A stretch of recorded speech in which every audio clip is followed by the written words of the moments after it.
Halloween is a big deal in my town. Every house goes all out in a competition to see who can freak out the most kids.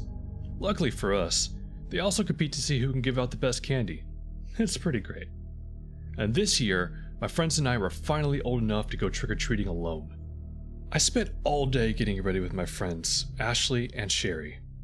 I was going as a vampire, Ashley was a witch, and Sherry was a werewolf. I was just putting on some fake blood around my mouth as the finishing touch when Ashley gasped. "What's wrong?" I asked without taking my eyes away from the mirror. "It's snowing." Shit. Remember when I said Halloween was a big deal in my town? Yeah, well, snow on Halloween was an even bigger deal in my town. It only happened once in my lifetime 10 years ago when I was 2, so I don't remember it at all. But that doesn't matter. Every year in the days leading up to Halloween, the grown-ups would drill it in our heads that snow on Halloween was a bad sign, and if it snowed, we had to follow the rules. The rules were, if it snows on Halloween, every trick-or-treater wearing a mask will be asked to take it off before they can get candy. If you are wearing a mask, you must take it off before taking any candy. If someone refuses to take off their mask, do not offer them any candy and do not speak to them. We didn't know the why behind the rules, but honestly, I don't care. Sherry was the only one of us wearing a mask after all. "Sucks to be you, Sherry," I joked. "Hope that giant fur ball of a mask is easy to take on and off."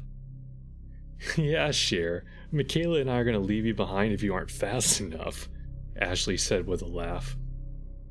Very funny, guys. The good news is that we were staying at Ashley's house for the night, and her mom wasn't much of a nagger. So I figured she'd give us a quick reminder of the rules before we went out the door, and that would be it. My mom, on the other hand, was definitely a nagger. I could sense her phone call before the phone even rang. "Yes, Mom," I said as soon as I entered, not letting her get a word in. "Sherry's the only one wearing a mask, and she knows not to take it off before getting candy. She won't talk to anyone who doesn't take off their mask, blah blah blah. Love you and see you tomorrow." I hung up and giggled. Parents, am I right? After one last look at our costumes to make sure they were perfect, we tumbled out the front door into the snowy neighborhood. Our plan was to start at the house next door and work our way around the neighborhood as the night got darker. The inner streets had some seriously creepy looking houses, and we wanted to hit those up when it was good and dark out for the maximum creep factor. "Do you think Josh and the guys will be out?"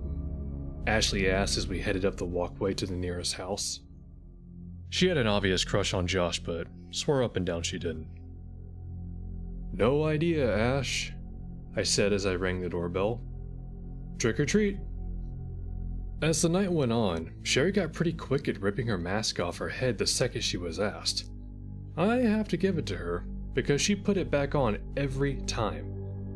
I know the mask completed the werewolf costume, but I probably would have left it off after the 4th or 5th house. Just before 9 o'clock, we hit up the last house in the neighborhood. They were known to give out 2 full-size bars at the end of the night just to get rid of them. We ran past a group of kids who were just leaving and bounded up the steps. "Trick or treat." "What great costumes! Go ahead and take 2 if you'd like," said the woman at the door. "But you 2 will have to take off your masks first." 2? I looked over at Sherry and saw another kid standing next to her. He was dressed in a scarecrow with a burlap sack over his head. The mouth was crooked stitched on and the eye holes were jaggedy cut. I shivered and looked away. Just some kid trying to get their last bit of candy like we were before the neighborhood shut off their porch lights and turned in for the night. I reached into the plastic pumpkin the woman was holding out and grabbed a Twix and a Milky Way. I looked over at Sherry, who was pulling off her mask. The scarecrow stood still next to her, his mask still on. Ashley grabbed her 2 bars and nudged Sherry. "Come on, Wolfie, let's go." Sherry grabbed her candy and turned to the scarecrow. "Hey kid, you gotta take your mask off if you want any candy. "Sherry, you can't talk to him," I blurted out. "What?" She looked confused for a second before her mistake dawned on her. "Oh shit, the rules!" Sherry had moved into town 3 years ago, so the rules weren't as ingrained in her as they were for Ashley and I. We looked at the woman at the door nervously, hoping she would tell us that the rules were some silly made-up thing to make Halloween seem more scary. Instead, a look of pure terror ran across her face as she yanked the plastic pumpkin back to her chest. "Run," she whispered before slamming her door shut and clicking the lock. Ashley and I grabbed Sherry and pulled her down the steps. We couldn't help but scream, though we didn't know why exactly the woman was so afraid.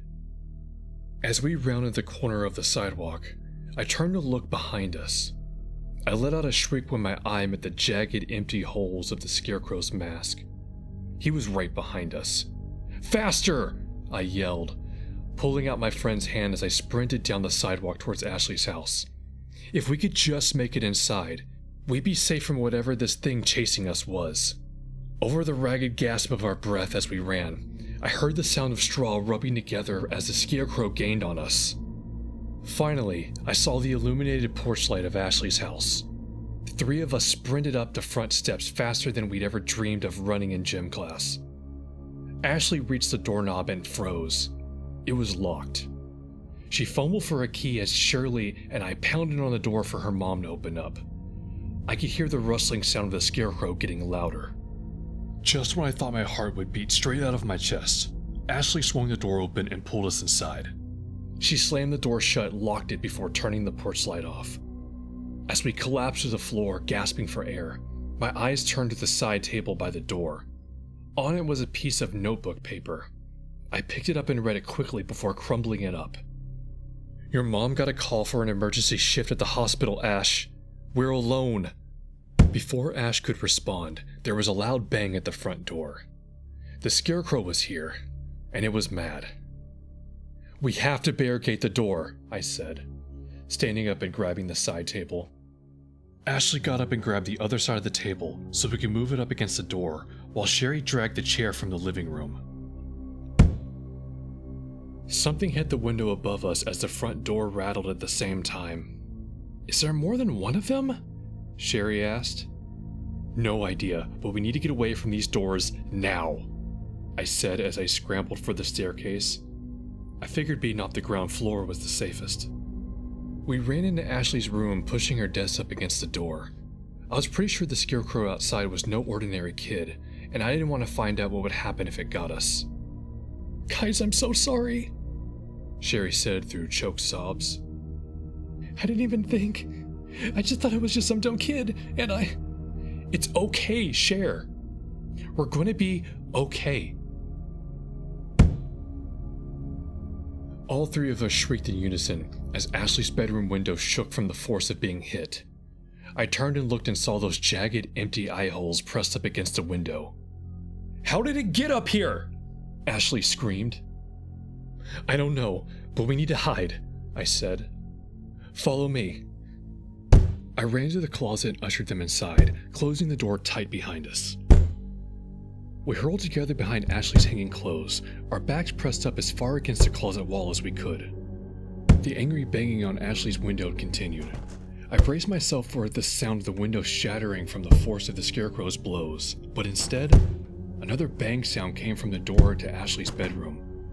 Next, another from the window, then the door, then the window. Sherry wept beside me while Ashley rocked back and forth. I prayed to God I wouldn't skip school again, and I would do all my chores, and I would never do anything bad if he lets us live. The assault on Ashley's window and doors continued for hours. I swear I could hear the rattle of the straw brushing together from outside the closet door. I was certain the door would open at any second, and that thing dressed up as a Scarecrow would drag us down to hell with it. But finally, the banging stopped. We waited in silence for minutes, hurled together in fear. Silence. I pull out my cell phone and I check the time.